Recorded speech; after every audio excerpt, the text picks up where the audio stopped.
Again, thank you all for being here for the Bayside Facility Community Meeting.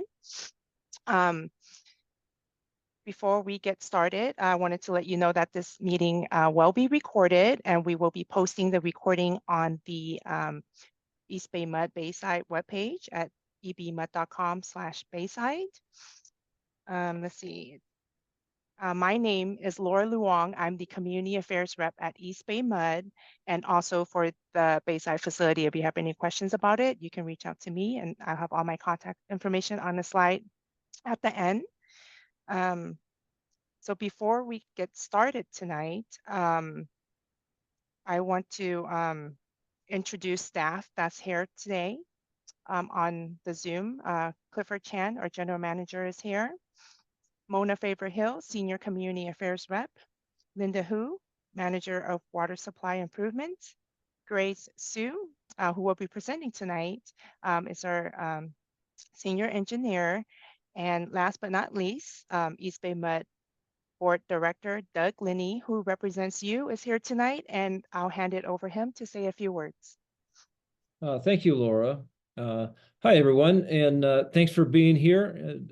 We're all busy and everything, and I always particularly appreciate people who come out to these meetings and provide feedback for us and are interested in learning more about these projects. And this one has been certainly a project that has been reviewed and discussed for quite a long time.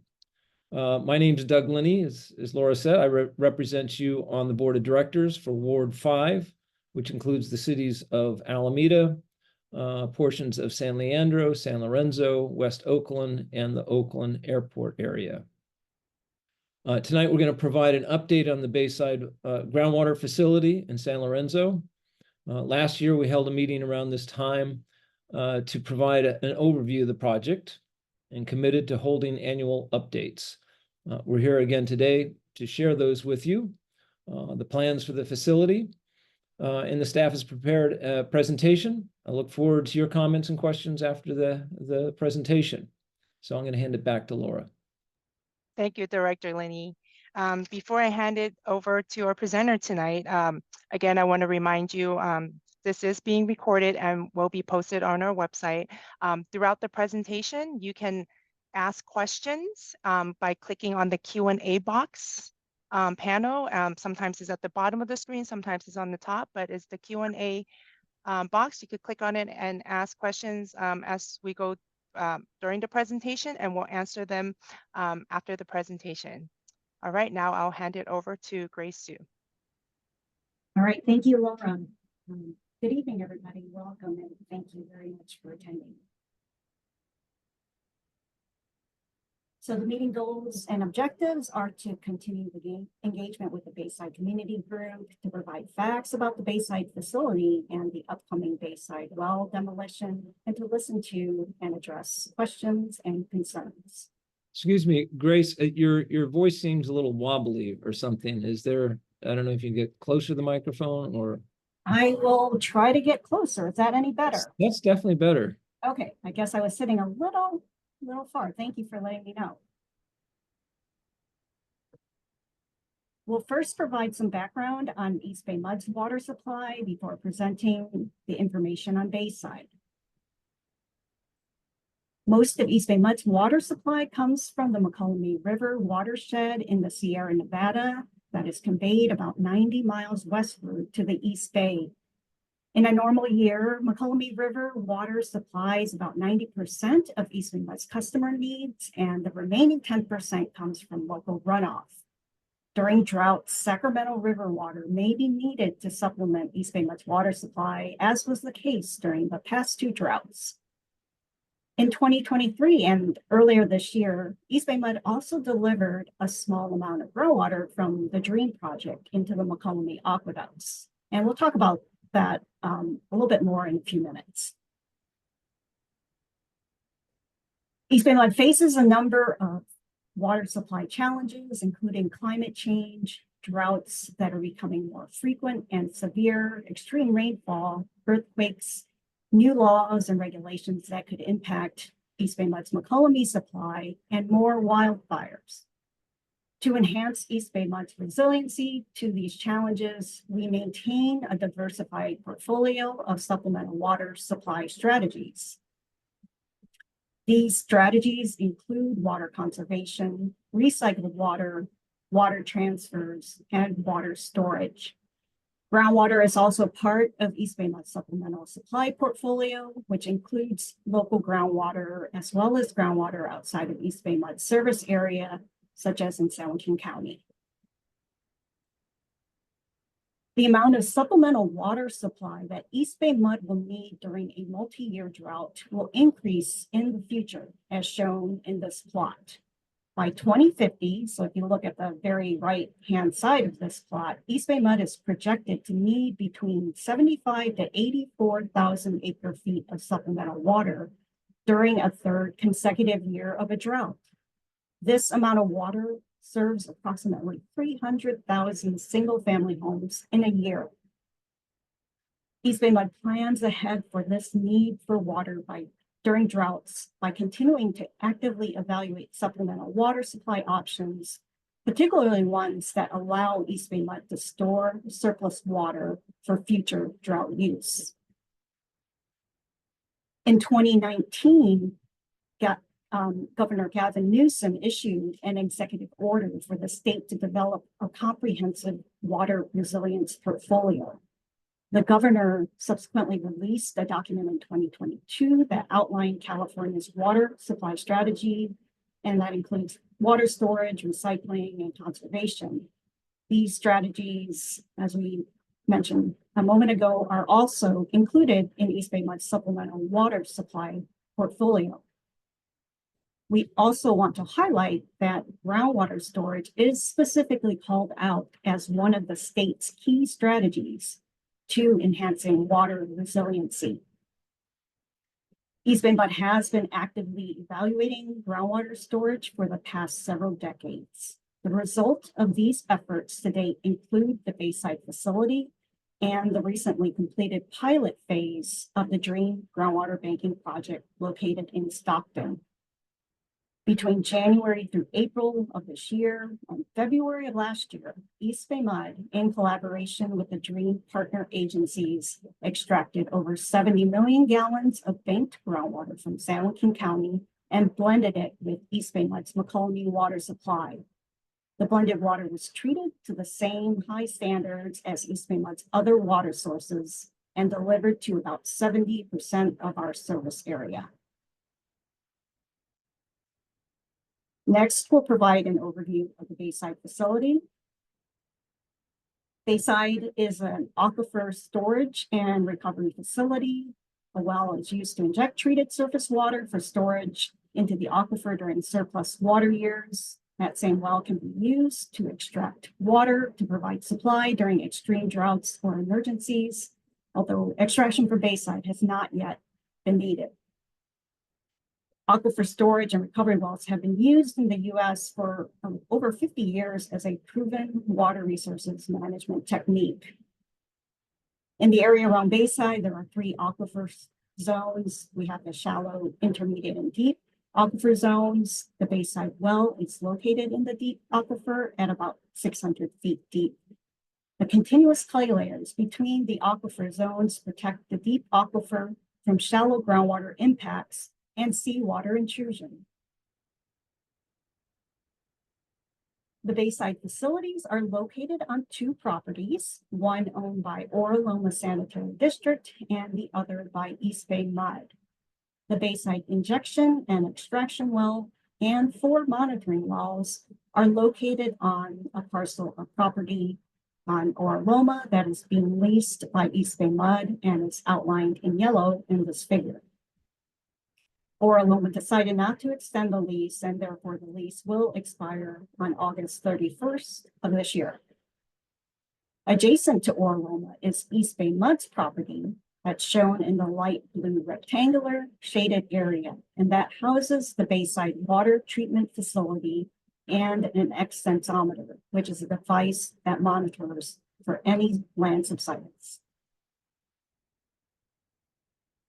Since Bayside was completed in 2009, it has been operated to inject a total of 18 million gallons of treated surface water. This occurred during surplus water years between 2017 through 2019. Extraction from Bayside for drought supply has not yet occurred, and furthermore, to extract water to be used for potable water supply, East Bay Mud needs a permit from the Division of Drinking Water. So now we will discuss what's involved with the upcoming Bayside well demolition that will occur after East Bay Mud's lease expires this August.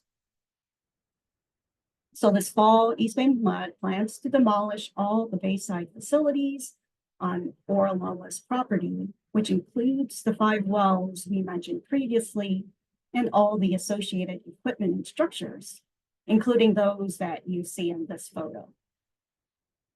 So the first step involved in the demolition will be removal by East Bay Mud of any items that can be salvaged, and then we will store them.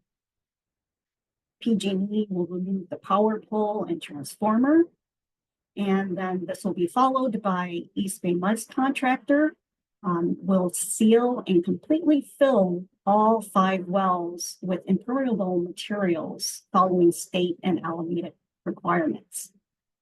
After the wells are filled and sealed, they are permanently inactive.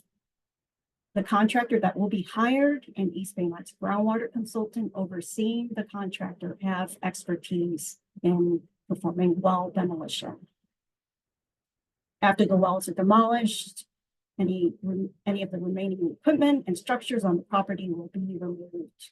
And then the final step is to grade and restore the site to match existing site conditions. Oraloma is located in an industrial area, and the demolition activities are not expected to impact residents. The closest residential area is about 2,000 feet away. East Bay Mud will continue to closely coordinate with Oraloma throughout the demolition process. And this is a table that provides a summary of the estimated demolition schedule. About a month ago, East Bay Mud posted a request for proposals for the Bayside well demolition, and those proposals are due next Monday on June 17th. We anticipate then in around September, October timeframe to salvage items, and then in October for PG&E to remove the pole and transformer, followed by the contractor starting field work in November, and anticipate completing the demolition activities in early next year. So next steps and the future of Bayside. Well, more data is needed before a future phase of Bayside is considered, including installing a replacement well. We will do a reevaluation of the future phase of Bayside within the next few years as part of the upcoming 5-year updates of 2 plans. One plan is the long-term water resources planning document called the Urban Water Management Plan, and the other one is the Groundwater Sustainability Plan for the East Bay Plains Subbasin. And we'll, of course, continue to engage with this community to provide updates on Bayside. And this is just a reminder before we take questions that we do have these various web pages where data is available to the public. We have the Bayside webpage where the monitoring data and reports are available. In addition, we also regularly upload data that is collected as part of implementing the Groundwater Sustainability Plan onto the East Bay Plains Subbasin Data Management System, as well as the Department of Water Resources Sustainable Groundwater Management Act Data Viewer. And with that, we'll be happy to answer questions. Right. Thank you, Grace. Before we get into it, if you guys think of any other questions, After tonight's meeting, you can always email it to baysidefacility@eastbaymud.com, and we can answer it. Any questions at any time you may have, and I get those and I'll get back to you. We have one question is asking, why is the facility being demolished? Oh, Grace, can you stop sharing the screen so Oh, we can sure, see of us? course. Yeah. Right. We have one question. Why is the facility being demolished? The facility being demolished, it's because of the lease that we have. East Bay Mud has a lease with Oraloma that expires on August 31st of this year, and Oraloma decided not to renew the lease. And for the lease terms, we have to demolish the facilities that are located on their property. Okay. And the next question is, where will the new facility move to? Well, yes, that the new facility, we have that existing East Bay Mud property that was shown earlier in the presentation, that blue shaded area that's essentially adjacent to Oraloma. So that would be a location of a potential future phase of Bayside. Thank you. We don't have any other questions right now, but we'll give folks a few minutes. Laura, you have a hand up. Oh, Keith Barrows. hi, Keith. Can you type it in the box for us?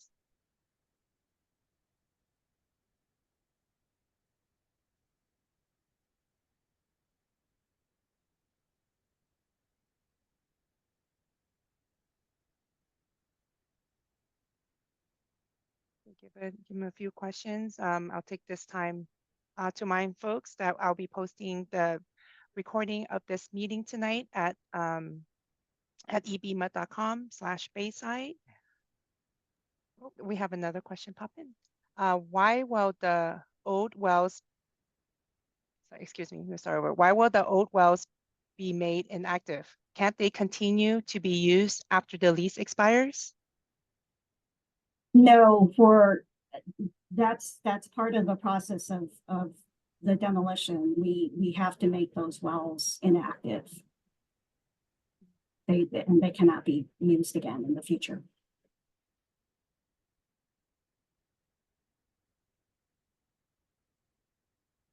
Thank you. Yeah, and that's part of vacating the site, right? Removing all of East Bay Mud's. Yes, that's to meet the lease terms. Yeah, and then there are also regulatory requirements of how we make a well inactive, and that's what we'll be doing when we vacate the site.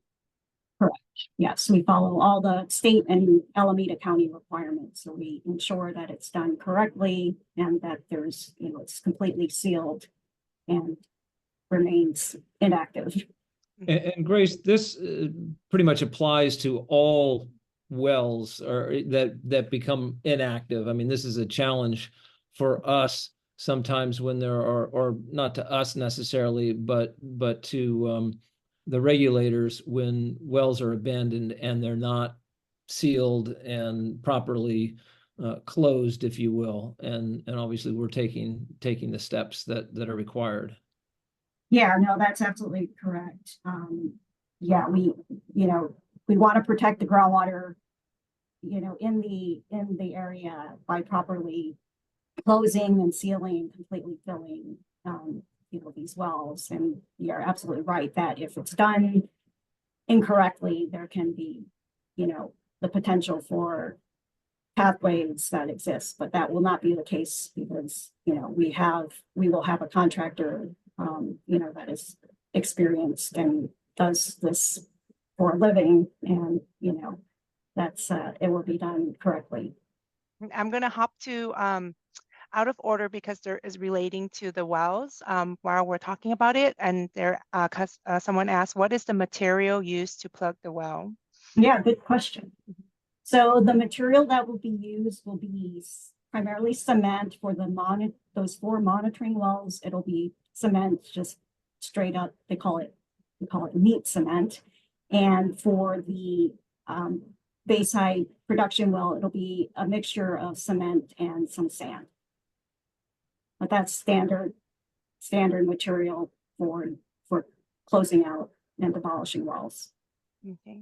And something also related, I'm going to jump to first, is do the 5 wells that are being sealed connect with the deep aquifer storage? How will we know if seawater intrudes into them over time? Again, that's, the process that's going to be followed is the regulatory standards that ensures that there will not be any sort of pathways that exist once they are completely sealed. There is the deep well, the production well, and then there are 2 deep monitoring wells. And Grace, the second part of that question is, how will we know if seawater intrudes into them over time? Is there a chance that could even happen? Isn't that? I'll let you answer that. No, I mean in the presentation, there are these clay layers that separate the different aquifer zones, and those protect the deep aquifer from seawater intrusion. And that's kind of the big difference between a deep aquifer and the more shallow aquifers, are that, is even if the land is flooded or there's just no permeation from other sources of water. Is that right? Correct. Yeah. We have the advantage of this particular geology in this East Bay Plain subbasin is very advantageous in that we have these clay layers that are continuous and protect the deep aquifer. If you go to the subbasin just south of us, there actually are some, clay layers that don't have this continuous sort of level of continuum in them that can create some issues, but not in the East Bay Plain subbasin. We are protected because of that. Okay, Grace, can you pull up the map real quick? Someone's asked to see, I believe it's the map where East Bay property is and where the existing facility is located. This one? I believe so. Just the yellow box right there is where the current facility is, and the blue shaded area is where East Bay property is. Yes. Jump right back up. East Bay owns the new facility. How long will you keep the new facility? And the water already injected in the ground before, will it be in the new facility? So we, at this point, plan to keep the new or the facilities that exist in that blue shaded area. We don't have any plans to, remove that or vacate that property. So we'll continue to have the water treatment facility, the extensometer. And it is very close by to where the existing well is located. So that water that exists that was injected is essentially in the same area if we were to put, a well into our property in the future. I see a series of questions that are somewhat related. So see, why is Ora Loma not renewing the lease? What function were they serving and what will take over that function? So they decided, Ora Loma back in 2022 brought the lease extension to their board, and the board decided not to extend the lease. And as far as what they plan to do with that property, I don't have any information.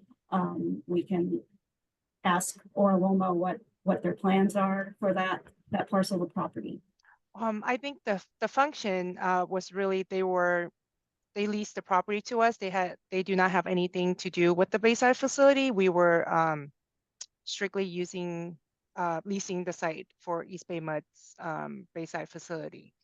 Yes, that's correct. Yeah, it was And- just simply that, yeah, they had that parcel available and we leased it to put in the well and those monitoring wells. And if I remember correctly, and someone please correct me, but the reason we put this facility here as opposed to our own property was that we didn't own the other property at the time. Is that right? Or why didn't we just put it on our property in the first place?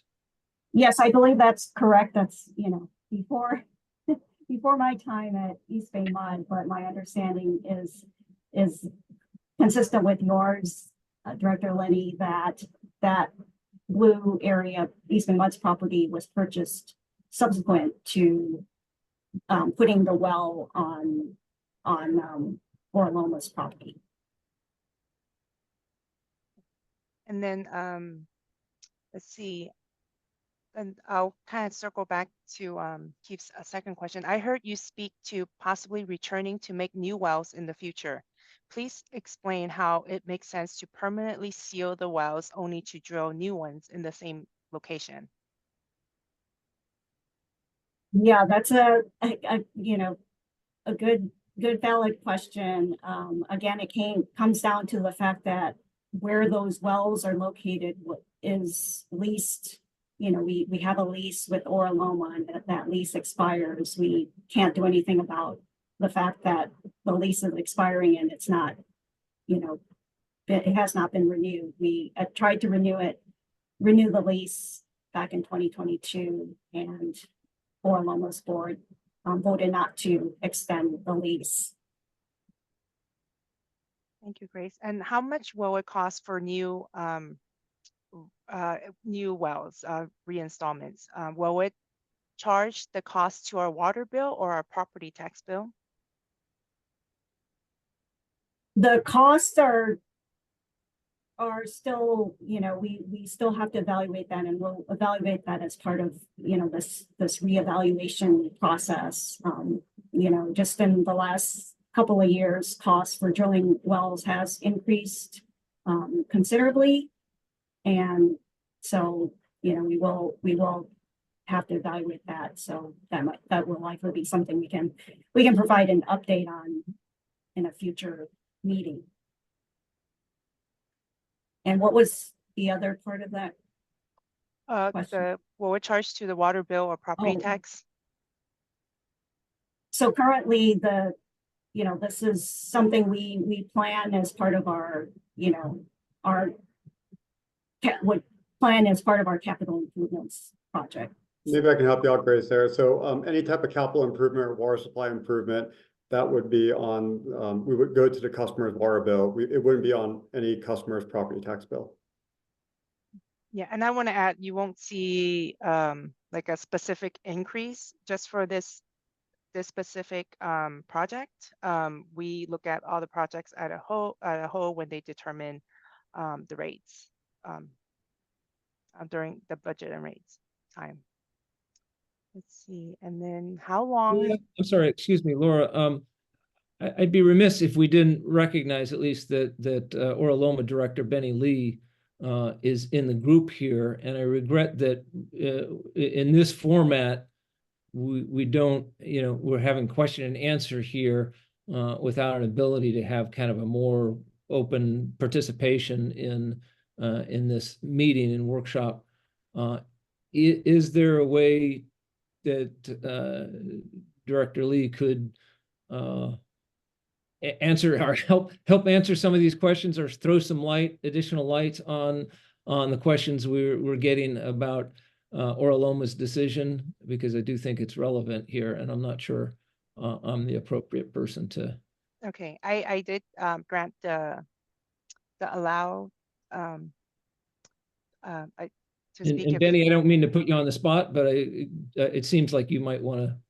Certainly. The lease of the land was not a benefit to Orloma Sanitary District and our 147,000 customers. All right. Does that help answer, throw some light on that. Thank you very much. Yeah, and then that was one of the questions. Why did Orloma Board vote not to renew the lease? Thank you for that. Let's see, did I read this one? How long ago did the leasing relationship with Orloma start? I think it started in 1997. Okay.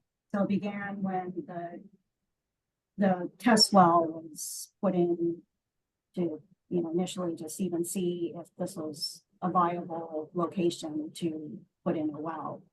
And when was the Bayside well drilled? First, was that, there was a test well, but is it the same one? No, the test well is not the same. I don't recall offhand when the actual Bayside well was drilled, but I can look that up. Yeah, I could work with Grace and get that answer back to you. So I'm sorry, we don't have that right now. We'll get that back to you. Can you describe a little more how water is transported from the Mokelumne River and the other supplemental rivers to East Bay Mud, then out to our customers? You could kind of go back to that slide we have there. Yeah, so in terms of how Mokelumne River water is transported, so we have this, what you see in this blue line here is our Mokelumne aqueduct.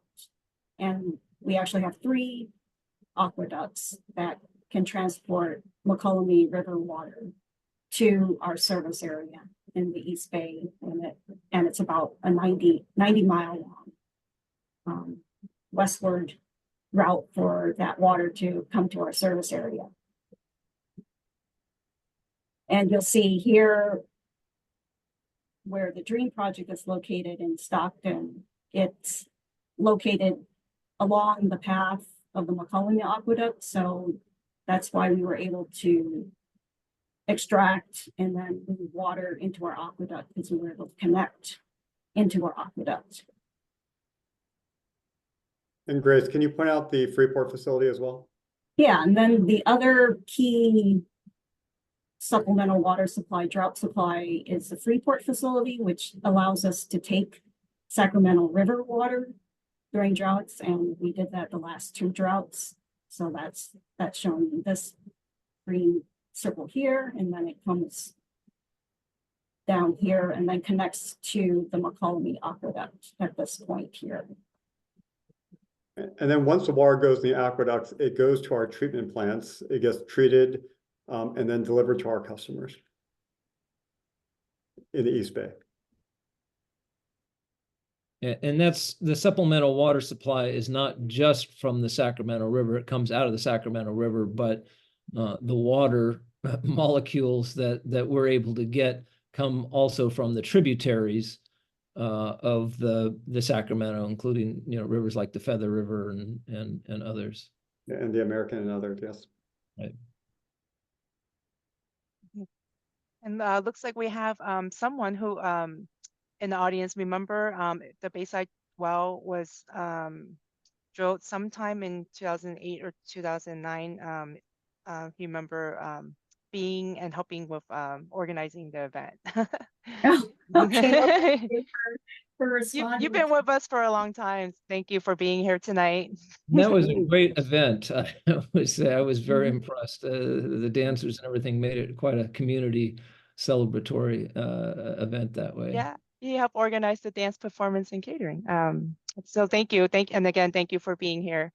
Someone else asked, can you remind them what the Dream Project is? And it's on the map here.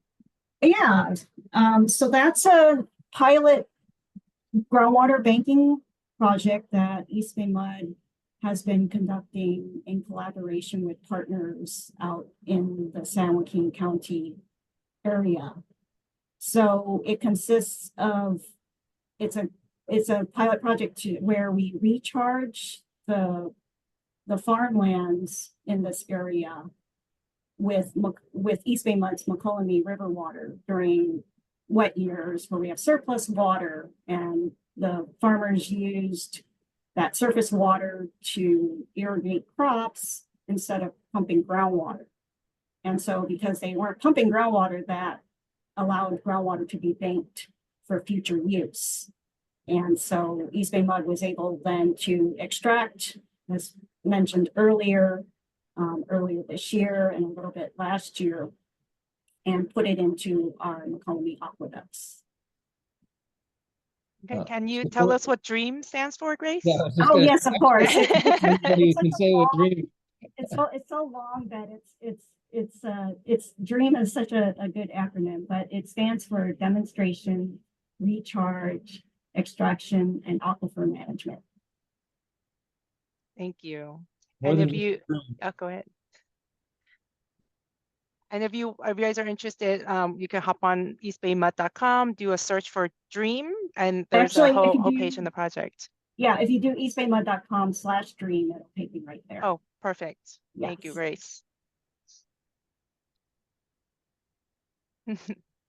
So, I mean, Uh, the point here, of course, is that we have many sources of water that we're trying to piece together or in various ways in order to meet the needs for the droughts that we know happen periodically. We're not in a drought now, fortunately, but you know, the challenge for our water supply is in wet years.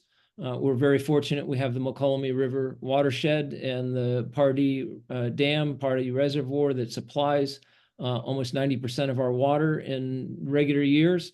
But in drought years, the McCollum cannot supply the water that we need, the sufficient water that we need in the East Bay. And so we have, I guess you could see from here, a patchwork of different ways that we might be able to have sufficient water supply and sufficient high quality water supply to carry us through droughts. That, along with the conservation that our customers have always been really responsive about and for, allows us to have enough water in the dry years. And the whole point of the Bayside project is to have one more piece of the puzzle that we can, one more potential way that we can supply water in the dry years by storing water there in the wet years and being able to extract it in the dry years.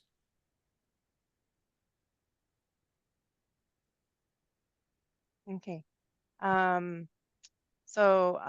What East Bay Mud Reservoir is currently the least full? Do we have that off the top of our head? Clifford Nick would be able to answer that. It's you know, asking which reservoir is full, it's a tricky question because, you know, we, depending on the time of the year, you know, we don't want our reservoirs, you know, completely topped off. But I would say in general, you know, it's not full to capacity, but we are, you know, full for this time of the year. And we have, you know, essentially carryover capacity when we're, you know, more or less full like we are this year. Means that as we saw in the one of the original charts, it's kind of the third year drought that things start getting really tight, and that we need this water. You know, the first year we're okay, second year we're getting a little bit tight, and the third year is boy, we gotta find some other sources. Of course, it was dependent on how you know, how severe the drought is. Yeah, but maybe to put in perspective, Pardee Reservoir, which is our largest drinking water reservoir, just stopped spilling the other day. So to give you a sense of how full it is. Stop spilling, meaning excess water in essence. I mean, water literally going over the spillway, meaning Oh. it couldn't hold any more water. Yeah. And the next one is directed to Director Benny Lee. He said he would like a longer answer about why Oraloma is not renewing the lease. If you have anything else to add. You know, every single one of the board members will have a different reason, right? But I'll just put it this way. It was not a benefit from a financial or land use benefit to Oraloma Sanitary District. And that's speaking from myself. And I can add, there was a meeting about it with the board, and it is recorded, and you can listen to it online at the Oraloma site. That is correct. And Keith, you know, I would just say, I think there is transparency on this. As Laura pointed out, there's the board meeting you can go to, and Benny correctly points out, you know, there were different reasons given by different members, and it wasn't a unanimous vote by the board, as I remember. Is that right, Benny? That's correct. But you know, pretty straightforwardly, the board decided that this was not something that they wanted to continue or was in their interest to lease the land to us for. And as we pointed out earlier, this is a project that is not connected in any way. Oraloma doesn't doesn't supply water, doesn't get water from this. It doesn't have any benefit except from the actual lease funding for the project that they have been receiving or will be receiving through August. But thank you for the question. Thank you. And there's another question. There was a follow-up just for that. How can I find the recording? I could share that with you. Since I have your email from your RSVP, I'll send you Oraloma site to all their recordings of their board meetings. And if you could find that particular meeting, that might even help Keith a little Okay. bit. Okay. I'll do that. Yeah. Thank you. I mean, most people probably are aware here. I don't know, Keith, how new you are to these meetings. This project has not been without its controversy and without issues around how it would be used and you know, potential issues that would affect or possibly affect the neighbors and that. So that may, you know, I certainly know that people came to the Oraloma meeting concerned about that and voiced those concerns. Whether that affected the vote or not, I don't know. But yeah, that is an issue nobody's trying to cover up here. Have the wells outlived their purpose? No, they have not outlived their purpose. The purpose is for drought and emergency supply. So yeah, if we had the lease still, they would be there for that very purpose. Thank you. And someone else asked, can we pass around the meeting recording to our community? When do you post it to the website? I'll be posting it by next week. And once it's posted, everyone that had RSVP to this meeting, I'll send you an email to notify you that it's been posted. And once it's posted, it'll live on ebmut.com/Bayside and also on our YouTube channel.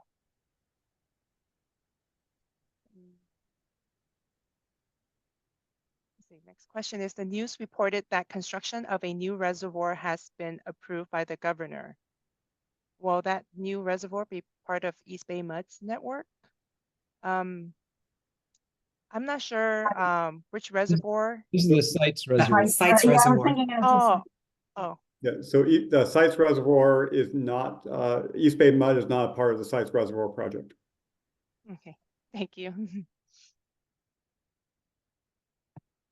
When do we know about the capacity of the different level of underground aquifers? Do we know the approximate capacities of each? Are their underground capacities unlimited? Yeah, good question. So yeah, through the aquifer testing that had been done previously, when we put in this Bayside well, we know about the capacity of the deep aquifer in that area. And early in the presentation, there were the capacity estimates for that particular well. It's not limitless. There is a limit, depending on the geology of the formation. The pump or the well size will also, dictate and the length of the screens, that also dictate the capacity of a particular well. But yeah, there are limits, based on the design of the well and the surrounding geology. you. Excuse me. That looks like that's our last question tonight. See if there's anything I double check. A lot of good questions. I was Yeah, worried this, here. yeah, this is a really Kind of get out too early and get off too you easy. know, I was impressed last year with the questions and the engagement, and I continue to be. So, so really appreciate that. Yeah. Oh, so there's a new one. Well, the new well require a new EIR.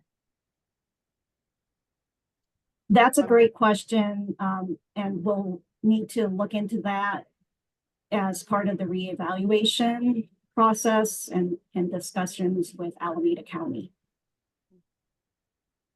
Okay, let's see. I'm seeing if just a second if anything's popping up. Okay, great.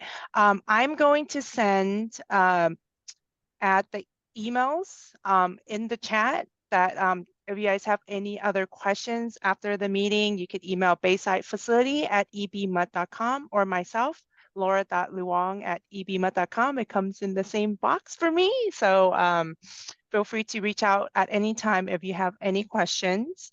Again, the recording will be posted within the week, and I will send everyone here tonight an email notifying you, as well as folks that RSVP and didn't make it tonight. They'll get an email notifying them that is live on the website. And let's see, folks are saying thank you. And also we have one more question. Who will own the H2O in the future? The water that we've put in, right? The water we put in, that's something we actually need to look at the lease terms a little more carefully. And in fact, we're looking at that currently. Very good question. Yeah, great and question. yeah, and I imagine we'll be able to provide that at the next update. Thank you. Again, thank you all for being here tonight. All right. Appreciate your time and questions and interest. Thank you, everybody. All right, bye. Thank Thank you to you. staff for putting this all together and giving such a good presentation.